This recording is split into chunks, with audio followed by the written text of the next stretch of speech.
you. I've got brand new top Okay, we're ready. Okay. Yeah. All right. Thanks everyone for coming. I'd like to introduce Stefan Greuter. I guess our history goes back a long way, although I haven't seen Stefan for a long time. Back in 2002, I was doing my master's at RMIT, Animation and Interactive Media, and Stefan was doing his PhD there on procedural cities. Procedural city generation. Yes, yeah. So I didn't see Stefan for a while, and then a conference about a couple of months ago, Digital Humanities 2015 up in Sydney. I saw a guy who looked quite familiar with a VR backpack on, and everyone was kind of crowding around to have a look, and it was Stefan. So I invited Stefan to come talk with us to explain some of the projects, current and future challenges of virtual reality, and he made it today. So thank you, Stefan. Thank you, Tom. Thank you, John, for inviting me to talk to you about the what I call hidden passages of the road actually to VR. Sorry. This with presentations, you always put them together in the last minute. So. But when you think about VR, then this kind of conjures up these images of these large labs with like lots of screens, lots of computers, lots of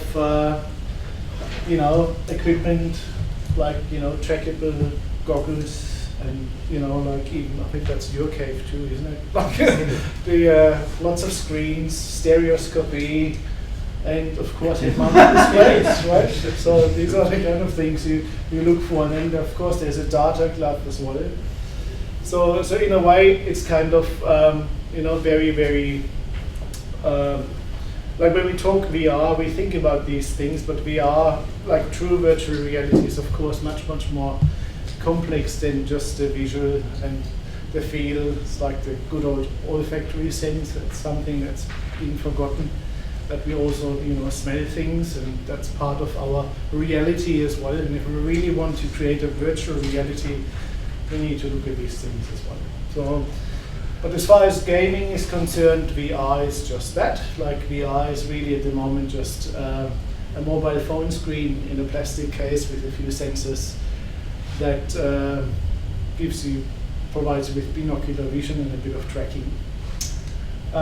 So if you just have a look where this all comes from, so it's all started in 1833 with like the stereoscope, and that was basically created, and it provides you with like two halves of an image, one for the left, one for the right. The brain puts these together and you perceive depth. That's then something that's been taken further by a gentleman called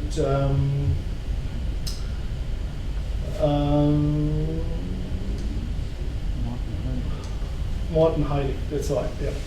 And Morten Heilig basically has created this patent for this stereoscopic TV apparatus, which is basically which looked like this, and also provided you with binocular vision, an extension of that. And yeah, of course now we do that in the movies with your polarized glasses, or before that was shutter glasses. And then Morten Heilig has taken that like a step further with his Sensorama. So that was actually a machine that existed in 1962 that provided you with these kind of images and sound, and also smell, and also the seat here would actually vibrate. So it tried to really simulate. So that is where the smell came out from, and these were the different shows that you could watch. And of course, he had like a commercial mind as well, so you could actually feed it with coins to actually play these movies.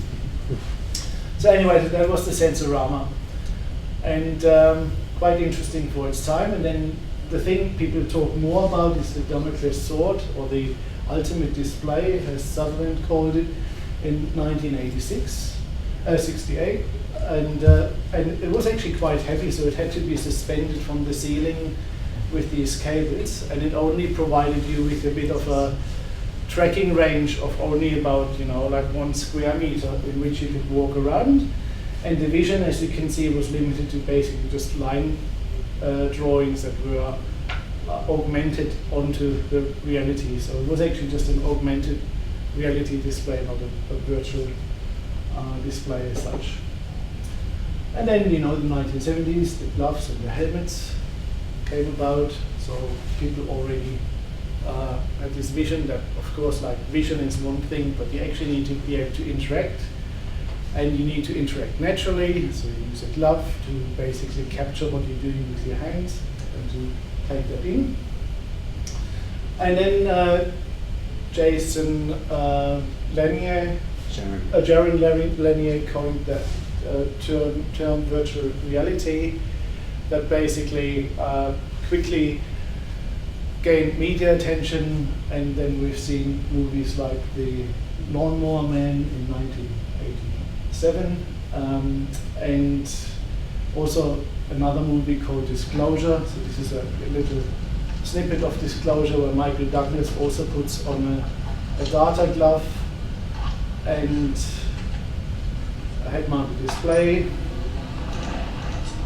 What was also really interesting about that movie, so they thought about like 3D scanning, so topics that are now really getting researching, because you want to have a sense of proprioception, and you really want to look in the virtual world like you look like in the real world.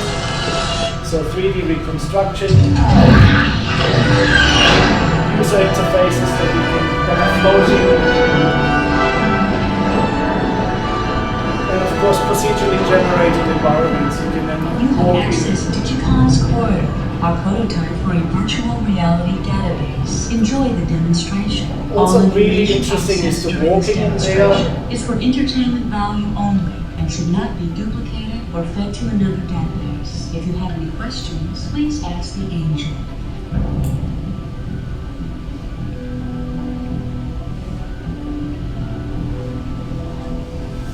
It's also interesting that he's got a heads-up display in there, that it's visualized with some kind of perspex shield. But see here, like the platform where he's walking on, it's basically just a trampoline. But even that, like this idea that if you walk in virtual reality, you really have to walk, was something that people already thought about in that movie. And you know, then a few years later, 1995, like various gaming devices came along that weren't so successful and made people very motion sick. Basically, again, just stereoscopic vision coupled with a controller. And then we've had like other things like 1995, arcade pods. And as you can see, the graphics at this point in time just wasn't immersive enough to capture people's interest. And then another thing happened in 1995, of course. It's like the internet happened and it killed VR.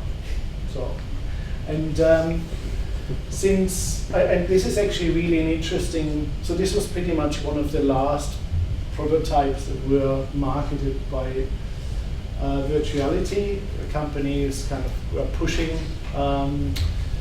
customer applications and games and virtual headsets.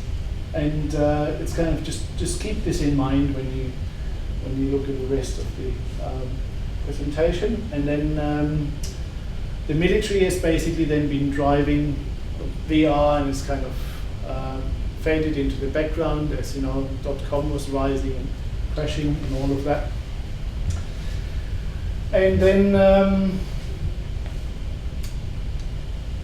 in 2012, the Oculus Rift happened, and you know about the Kickstarter success of Palmer Luckey, who raised $2.5 million for his company that got then bought out in 2014 by Facebook, and then we are landing now in 2016, where a very similar headset and control to the one that you've seen in 1995 already is now being promoted as the virtual reality interface that's being sold next year. And of course, with that, there are other contenders as well. You've probably heard about the Sony VR and the HTC Vive, which is actually quite interesting, the Vive, because it's got these laser beacons. And in comparison to the other headsets, this actually allows you to walk around in a space that's much, much larger. And if you need a larger space, you can apparently just add more laser beacons, and then you can walk around. And then you've got these kind of pedals to interact. And I've tried them out the other day, and it's kind of interesting. Like when I used them, they had this virtual kitchen, and you could put together sandwiches and stuff. And the interesting bit for me was, as I was doing that, and I was walking around, picking up things, putting things together, at the end, when I was finished, I almost put the pedals onto the virtual desk and almost dropped them. So, and it's kind of, even though it was a completely, it wasn't even a real visualization of the environment. It was very comic-y and all of that. And despite that, it kind of suspended my disbelief, and I could just really just hold on to these pedals and no problem. And then, of course, there's a good cardboard. So a lot of students at RMIT are going to get cardboards next year. There's a big question around what content can we provide them with that's actually then useful. And then, of course, there are all these games that are now coming out for VR headsets. So the big question is like, so what can we play? And there's particular type of games that lend themselves very well to game playing in VR, and these are the kind of games where you sit either in a cockpit, or you have like these kind of simulations, like star simulations, like Elite Dangerous, where you have these combat simulations, and people then go and even build their own like little rigs to play these kind of games. But then there are the other games that people play today, the first-person shooters, and any kind of other game that requires you to move as a person, that of course have an issue with the current platform, because the current platform doesn't really allow you to move very much. And that is basically because of a sense of movement that's detected by your inner ear, by the vestibular system. So that's where your sense of balance comes from, and spatial orientation. And if that doesn't match what you see, then you get motion sick or simulator sick. So that's a big problem for the first-person shooters, because you need to run around, but you see yourself or you see a character running around, but if you're not moving, then you get motion sick. Or some people get motion sick very quickly. Not everybody. We found in some user tests that we've done with the work, we were involved in that. Obviously, kids get less motion sick. Young people who work a lot and play a lot of games on computers do get less motion sick. But older people and people not working on computers so much, they get motion sick very quickly and to a degree where they almost fall over. And then there's this other things like, well, if you can walk in a virtual environment, well, what does that give you? And if you just have VR glasses on, or if you've got a stereoscopic display, that only gives you depth, but with movement you get parallax as well. And parallax is kind of something we exploit in computer games, where you've got obviously various layers in your 2D game, and obviously the objects in the foreground move faster than the objects in the background. And that is something that you basically experience when you can walk around in a virtual environment as well. So, and when you can then actually walk around in a virtual environment, we kind of getting close to this illusion of full body immersion, which is basically getting a real sense of being present in that virtual environment. And another kind of important factor of that is proprioception. So proprioception is basically your sense of where your limbs and feet and your body parts are.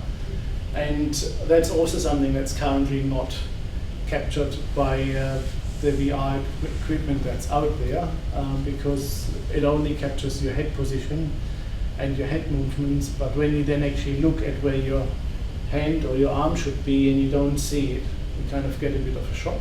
Like, so, you know, it doesn't make you motion sick or anything, but it rips you out of the immersion. So, and that's something that obviously game makers need to keep in mind when they design these things, that you are designing for immersion, so you actually need to design your game in a way that keeps this illusion alive, that people are in this space. So they need to either design the game in a way so that you don't see your body and the body doesn't play a particular role. So what people do is they still use the mouse as an input device or a joystick with which you then control a virtual avatar, or you need to use tracking equipment like the Kinect to basically put that connection in. And you know, there's a number of efforts now in this space, particularly around motion and like real movements in virtual reality. This Project Holodeck, which has been talked about a couple of years ago when the Oculus came out, and they basically used Sony Move controllers and also a backpack that would then actually feed the visual information into the Oculus and then also provide sound. It's also really important for this spatial illusion. And then there's this thing called Virtuosphere, which is basically the hamster ball, and the idea is basically that, you know, there's an opening and you can go inside, and then you can walk around endlessly in a space. That's actually quite useful, like if you, for example, explore large virtual environments, or if you have a gun and you go and shoot zombies.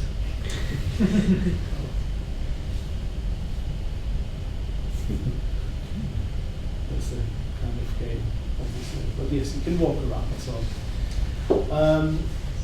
another, like thinking back of that, you know, trampoline that Michael Douglas was walking on. So there is something similar. There's this Virtuix Omni device, which has been on Kickstarter for a while, still not being released. But the idea, obviously, here to have a slippery surface and then shoes that kind of reduce the friction, and then you can walk around, and that your motion is then tracked by a tracking device such as the Kinect.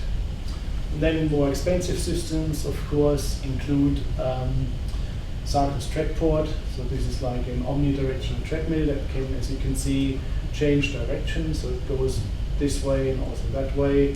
And a really interesting bit, if the tracking is accurate enough, it can change direction fast enough so to basically allow you to even cross your legs and not lose balance.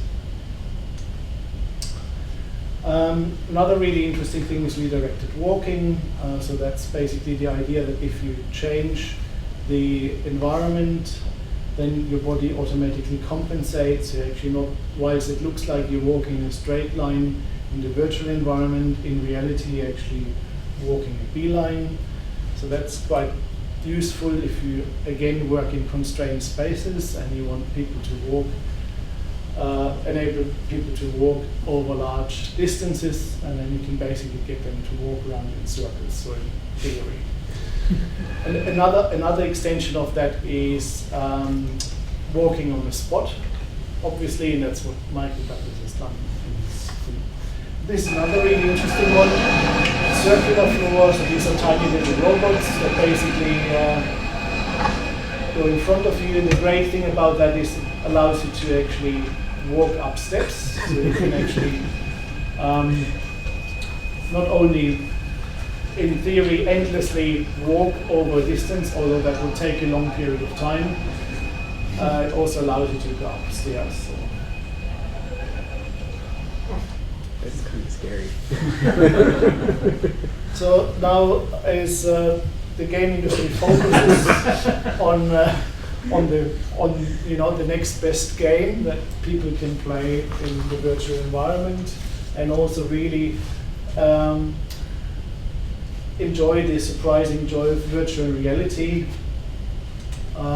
there are some other avenues like that you can go down to and that go to VR. So obviously people are now looking at educational settings, but where students can experience something in a virtual environment that you either can't see or or you need a spatial understanding of. And that's in a way the one thing that VR has over other media, in that it can actually provide you with not only a sense of depth, but also a sense of the space you're in. So a sense of dimension, a sense of being present in another space, and then of course as a sense of experimentation. Things you can do in there that you can't do in the real world.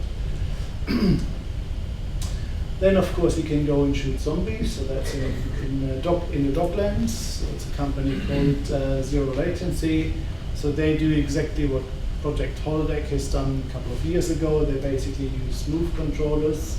As you can see here, they are attached to various weapons that you can then use to protect the world from zombies. And then you can fly with VR, so it's also quite interesting. So simulating more and more senses. Obviously capturing what your hand and your body does, it's still very complex. But if you translate it to something that you can easily measure, like wings, and then provide some extra sensory input like wind, that can actually provide you with quite an interesting feeling. Virtual reality is fascinating, but what's even more fascinating is to experience it with real movement, real G-forces, and even zero gravity.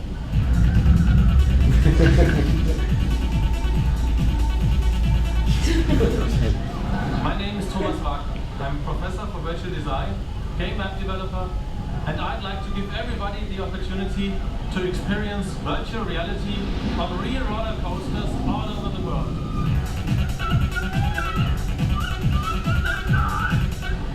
We've developed a system that will allow you to use your own mobile virtual reality equipment, like the Samsung Gear VR, on any possible roller coaster ride. I think if there has ever been a reason for mobile virtual reality, then it's to experience it on a real roller coaster.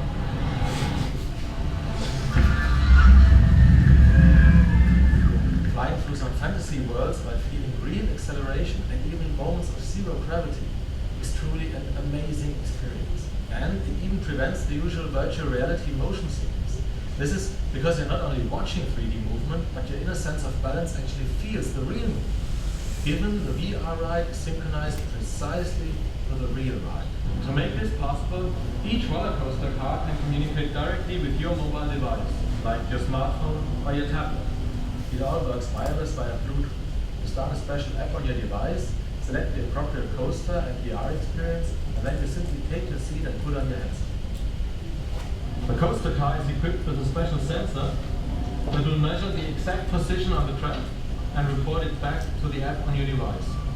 The VR ride will be synchronized precisely to the real roller coaster ride.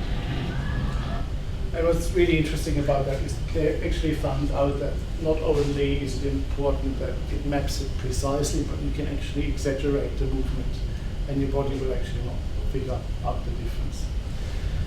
Now I quickly want to talk about some of the work we've been doing at RMIT. So of course we've been using VR just as a method to showcase students, potential new students at Open Day, how the campus at RMIT is going to change. So we've used Revit models from the architects of a major refurbishment program that's going on at RMIT called the New Academic Street, which will, they're going to rip out the first 4 floors of the Swanston Street the Swanston Street buildings 8 to 14, and create this newly refurbished look and feel with a new library.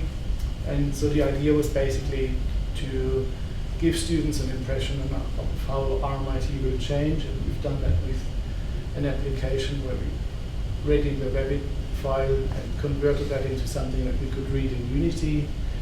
And I have to say this was a really, really time-consuming and difficult process, because standard software like Iris VR didn't actually do their job. There were a lot of procedural textures in there. There were a lot of other plugins that were used, and the geometry that Revit actually generated was not something we would have modeled.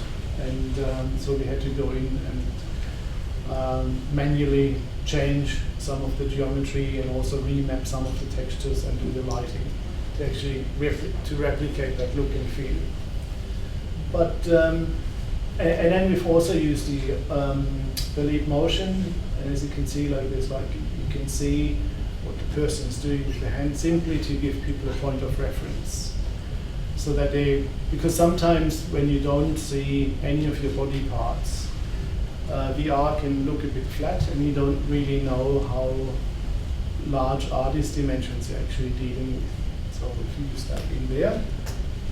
And that platform is something that the architects have designed, which kind of worked, but it's also like the leap motion actually sometimes detected some of these elements as your hand, and then it would just show a hand, which is a bit funny. Anyway, so that was that. And then there's this other project I've been working on with Sarah Kenderdine called PureLand Unwired, which is about the Cave 220 in Dunhuang.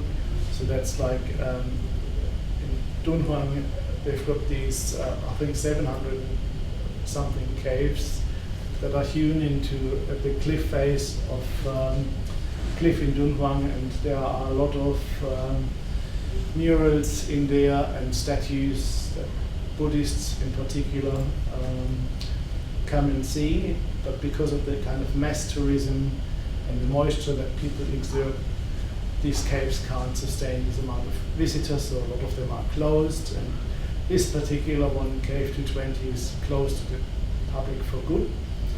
And it's been 3D scanned in a very, very complicated and time-consuming process. Took them over 3 months, a team of more than 10 people who were involved in taking photographs of all these murals, and then the 3D scanning of the environment, and it was put together. And we basically worked on a system which I call spacewalk, because you can walk in space, virtual space. And we basically use a Kinect that's connected to a laptop, and the laptop is, the Kinect's basically sensing where you are in space, obviously, sends this information via the Wi-Fi to a battery-powered laptop that is connected to your Oculus Rift, and the Oculus Rift also had a leap motion sensor attached, and this would then would put you into this environment of this Dunhuang caves, which were about the tracking area of the Kinect, which is, I mean, the Kinect's got like 10 square meters worth of tracking areas. It's quite a bit. It's just the distance from the Kinect, that only gives you 2.80 meters, and at the far back you've got about 6 meters to walk, and further to the front it's about 2 meters, so 2 meters here, 6 meters there, and 2.80 meters there. It's about 10 square meters you can walk around in. So this meant you can't actually walk to the parts of the caves that are closer to here, but it provided you with a good view to the Buddha statues that were in there. And that's basically how that looked like.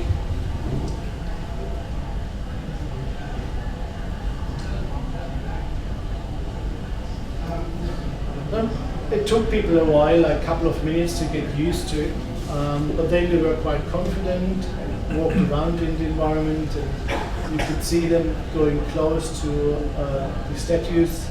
And when you left the tracking range, the vision basically would blur, which was a prompt for them to go a step backwards.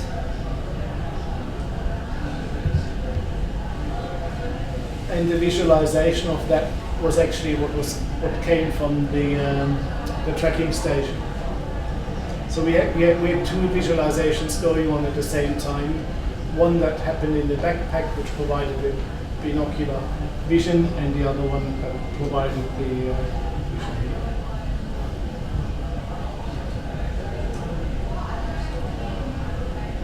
So interesting thing about this was that people usually spent about 5 minutes in this environment, and we actually initially thought, well, is that something that you do when you have the Oculus Rift on, or is it something that you only expose yourself for 5 minutes to because you're in a public setting and you that's as long as you want to embarrass yourself. I mean, you're completely cut off your environment. You really don't know what your colleagues do in front of you while you have this on. There's that element as well. And also the other factor was, is it the environment? I mean, how long would you really spend in that cave?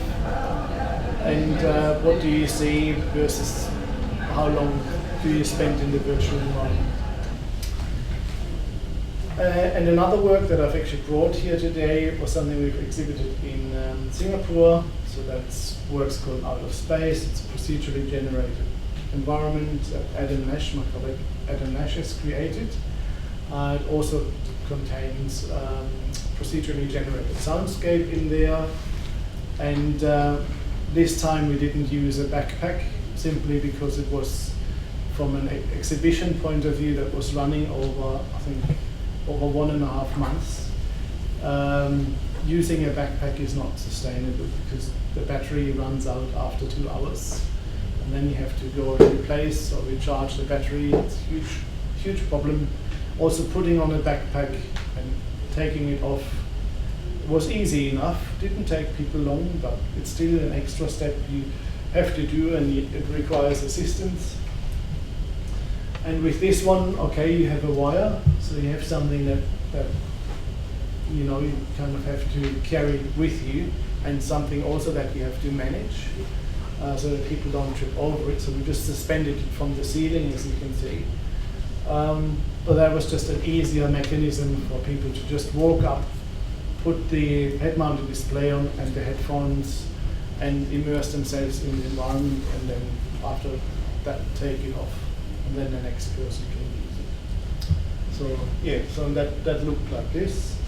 So it's basically a similar idea. You can walk around in this space, and you can explore this abstract space, listen to the sounds, and there's like 2 cubes, a black one and a white one. And the white one takes you up a level, the black one takes you down a level. And that was something that we wanted people to experience. The whole thing is called, was part of an exhibition. It's called Everything Starter, and it was supposed to symbolize a kind of data that we could just generate in this environment and people can immerse themselves into. And that's something you can experience. So I brought that here. So in summary, I hope I've shown that VR isn't the kind of cumbersome exercise that it once was, and that experiences based on game technology will soon be accessible by a large number of users. It's easy, it's relatively easy to use, implement, and to set up, and doesn't require a lot of money to actually make it happen. I mean, clearly it's not as good as professional systems, but if you look past this limitation, then it is actually something that makes full body VR or VR possible and accessible to a wider number of audiences, which should give rise to new kind of games, new kind of applications, and I find that quite exciting. That's it.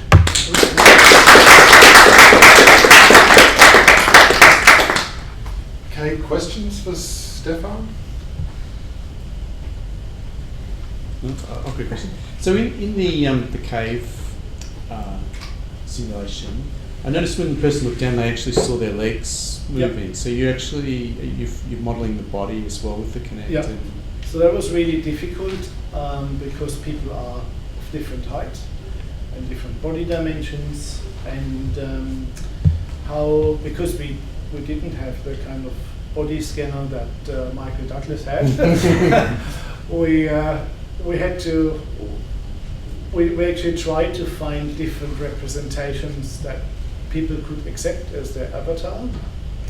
And so what we've done is we used for every segment, you know, from your wrist to your elbow, we used 3 points, and we basically used them like pistons, because game engines aren't designed to cater for different sized avatars, and to actually expand the size so that at least the dimensions of your limbs match and your height matches your virtual avatar.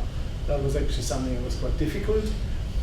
And then also like the hands, so with the lead motion you can see your fingers, but you don't see them all the time. With the lead motion you only see them within the first 40 centimeters, and then the signal drops off. And so then, yes, you use the Kinect when you don't see the lead motion hands, and when you have them, then you can use that data. And then of course there's the occlusion problem, that you don't face the Kinect in an ideal position, so you occlude some of your body parts. That introduces errors as well. And then there's also the problem of like when you don't face the Kinect and it can't actually distinguish between you facing it and not facing it. And so we just, when you didn't face the Kinect, we just turned the avatar off, and it was basically just your hands. So that's what we've done there. So we've combined these models for now. And that's still something I haven't seen done anywhere else yet. So far the focus of all these commercial systems that are coming out is on detecting the head and detecting the position of controllers you've got in your hand. Maxim? Just a correction, so very nice the case thing. The Kinect can track two people. Okay, So can try having 2 people in this can case? detect 6 people. Yeah. Well, But, I mean more than one. Yeah. But the for security reasons, we always, you didn't see that in the video, there was always someone hovering about the person who's walking around, so in case they would fall, or in case, something happens, so that he can quickly interfere. And we didn't really want that second avatar to be in the simulation, so we've basically limited the simulation to the first person the Kinect would see, and after that it wouldn't accept any other users. But you could, of course, co-inhabit, or you could have multiple stations and then co-inhabit. Sorry, I just wanted to, one question. For the Dunk cave visualization you did, Stefan, what would happen if you were to triple or the size of that? If you were going to look at a bigger cave, what are the workarounds you thought of? Because obviously you're at the limit with some of the signaling and stuff. So you can use multiple Kinects, Yeah. of course. So the new ones are actually not that sensitive to interference by other Kinects we found. So you can actually have a reasonable amount of overlap where you do a handover. But that requires, you can control 2 Kinects with 1 computer.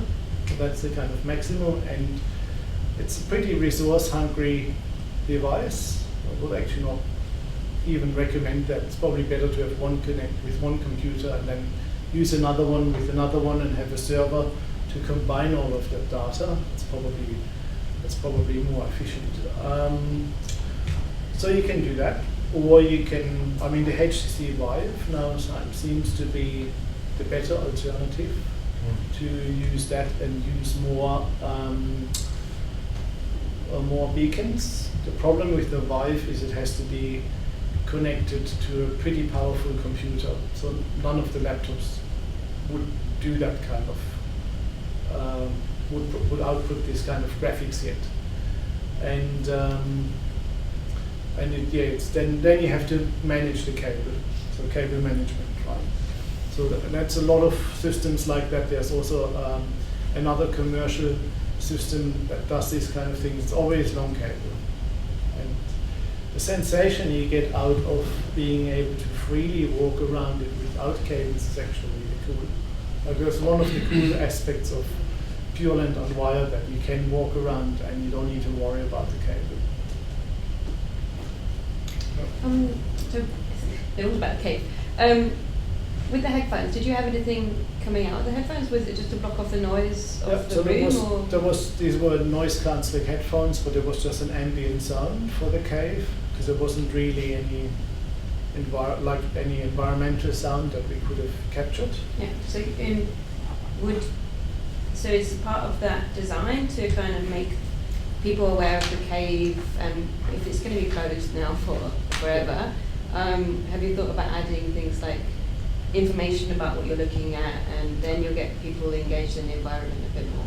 So Sarah Kenderdine has done that in her AV system. So there's like you use your polarized glasses, and then you have this huge round projection system, and then you can actually go too close to various spots, and it can trigger information, and it can like, for example, she's got animations in there, she's got simulations of like instruments that are in the murals that basically come out, and it gives you a sense of how these instruments sounded like, and animation of dancers, and also the color, like, because all of these murals are faded, so we've actually done a color study on how they would have looked like, and then you can simulate the whole cave environment in its original colors. So you can do all that, but you could only do that in the other system that she's got. Actually, that was also a question about the sound, but more on the physical aspects of the sound. For instance, how does it feel when you're in the cave and maybe you expect your footsteps to be reverberated in the virtual reality environment, but it's not the case? Isn't that the problem, or does the brain correct how does it work? Well, it didn't do that, and people didn't see that as a problem. I mean, I see it more like when you get the visual environment right, and if you get the tracking right, without even your avatar on anything, then that gives you a certain sensation of like being there. And the more detail you add, the better this will feel, obviously, right? But is it really going to, like, but how much better does it feel? You know, I kind of feel like with the visual part of it, you're already 60-70% there to make you, suspend your disbelief, at least for a time. But then to get this other 30% that's missing, that requires a lot of hard work to actually make that happen. But footstep sounds, I mean, you can do in a game engine, and you can actually hear them. We did have them in the other prototype, Out of Space, that I've got here, and because they were connected to the first-person controller that we've used. And whenever you take a step in the first-person controller, it gives you these standard kind of foot sounds, and they were really annoying. You just had to turn them off. They just weren't believable enough. Tim, did you have a question earlier? Oh.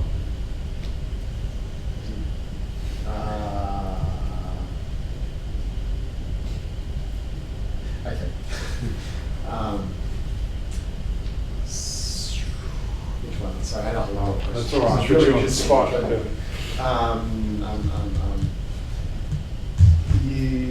In your cave thing, were you still using the Oculus head tracking, or were you relying on the Kinect for the head tracking as well? The Kinect. And the Kinect's actually surprisingly accurate with the head. It's not so great with your feet or with your hands, but with the head, it can track really, really well. That's surprising. Yeah. I mean, we've done, for PureLand Unwired, we've used, we've kind of smoothed the input from the Kinect. So we interpolated the position, And I think that's actually resulted in people feeling a bit funny when they were walking, like they could actually sense that delay. And in outer space, we've turned it off. In outer space, you get the occasional glitch when you walk, and kind of you have these frames where it kind of thinks you're at a different position. But it's really, I think this is much better and preferable to using any kind of interpolation. So a follow-up question, you've obviously done a whole lot of work getting the Connect working with Rift and everything. Are you going to share that framework, the code? Or? So it's actually surprisingly simple. It's the issue is like the avatar sizing to the person's body, things like that. So we use the Kinect SDK in Unity, and that pretty much gives you 25 body points that you can use. The only thing is you need to, I don't know whether they fixed it now or not, but we had to scale it so that 1 meter of movement represented 1 unit in Unity. So I'm happy to provide you with that, or that framework to get that going. And then once we had that, it was just a matter of like, now it's super easy. You can use a camera and you can attach it as a child to your head node, and then you press a checkbox now in Unity 5.2 and you have VR. And before that it was a separate prefab that we had to use, and that was tricky because the prefab made assumptions about your height and you had to negotiate all of that, but it's really super easy. So yeah, happy if you want to do that kind of work, I'm happy to supply you with the base framework that we've got. Have you ever looked at any of the kind of mocap suits, like the perception neuron that was kickstarted not that long ago, and they used gyros to get more accurate body tracking?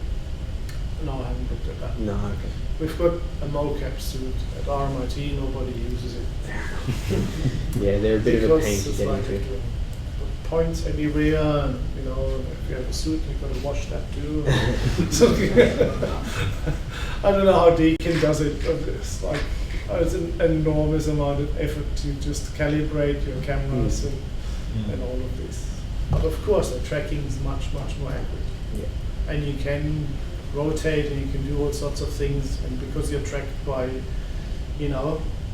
what is it, 10 cameras that each cost like $20,000 to $50,000. There's a couple of gyroscopic solutions that don't use cameras at all. They're gyros that sit on your body. I've seen things that you can put on various parts of your body. But that's again, I mean, if I've learned something, and that's the kind of thing that makes me doubt about, like, is VR going to take off next year or not? And it's like, well, I'm thinking it can, if people approach it with the right attitude, and if they don't expect that they can play every game that they are playing so far, that they can play that now in VR and not get motion sick and all of this. And the other thing is, like, well, are people happy to put the head-mounted display over the head all the time? Because it kind of ruins your hairstyle, and you have like it isolates you from your environment, which is like, I mean, as a dad, I don't want to come home and see my child sitting in front of a computer with headphones and VR goggles on. It's like, hi son, don't get a reply. So I think this is a real problem actually, and in the end, it's parents buying these devices for their kids. It's very interesting. One question. I was going to ask a question that actually relates to what you just asked. Yeah. Have you had a chance to have a look at any of the VR that some of the news services are doing? And like I saw the New York Times just handed out like Google Cardboard, I think, with their New York Times subscription as a way to try and get people into their VR content. Have you had a look at any of that, and do you think something like that might be a way that there's more widespread acceptance of VR? So taking it away from the game context and get more into the... I think mobile VR is kind of interesting because, like with the roller coaster example, it's like, well, you have your own device, you bring it with you, you deal with your own germs, and it's something that's light and easy to transport. You don't have to have a computer or anything. I think that part is interesting, but the processing power of the mobile phones puts severe limitations on what you can show. And so there's only a certain amount of, like certain graphic styles that are sustainable if you do that kind of VR.